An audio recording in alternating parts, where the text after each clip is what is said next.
Welcome to this edition of NCDOT Now. I'm Mike Charbonneau. He lost control of his car, crashed into a pond, and then started sinking. But that Vance County driver is alive today thanks to the quick thinking and actions of an NCDOT employee.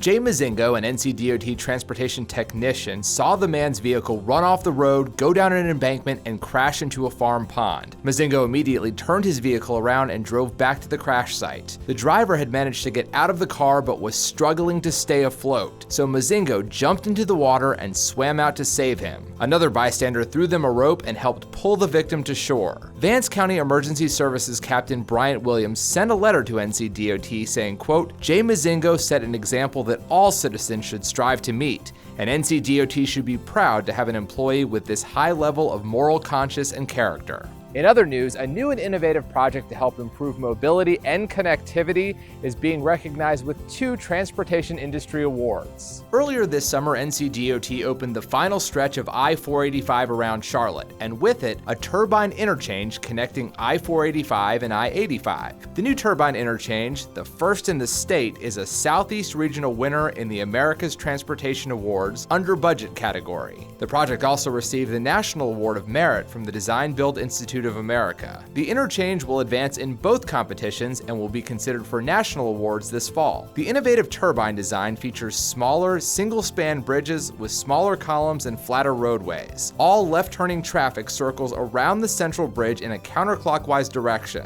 This improves visibility and allows for a safer transition between the 2 interstates at highway speeds. This design saved the state an estimated $30 million.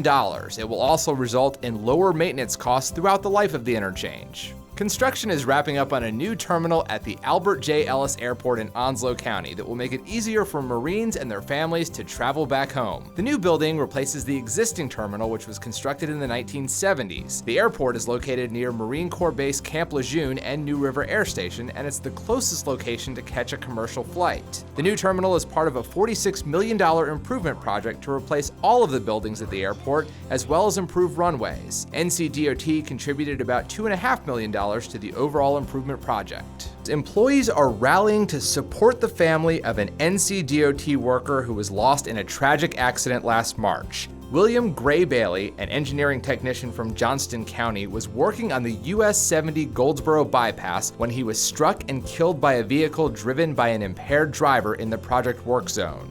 Gray was also an active member of his local community and worked as a volunteer firefighter for the Bethany Fire Department. He left behind his wife, Millie, and their twin daughters. Well, Gray Bailey was, like a lot of ideas, like all of them, just a wonderful employee. He was a great team player. He was always happy, always smiling, always caring for somebody else, but he was a good worker. He was a really hard worker and very, very dependable. Employees in NCDOT's Division 4 started a fundraiser to support Gray's family. Thanks to everyone's support, the division was able to give Gray's family more than $4,500. Colleagues and friends are planning 2 golf tournaments later this year to raise additional funds. So when something happens to a family member, their family being a part of ours as well, we try to take care of them as best we can. Well, that's all for this edition of NCDOT Now. As always, stay connected with us through Facebook and Twitter. That's at NCDOT. And for all of us here at NCDOT, safe travels.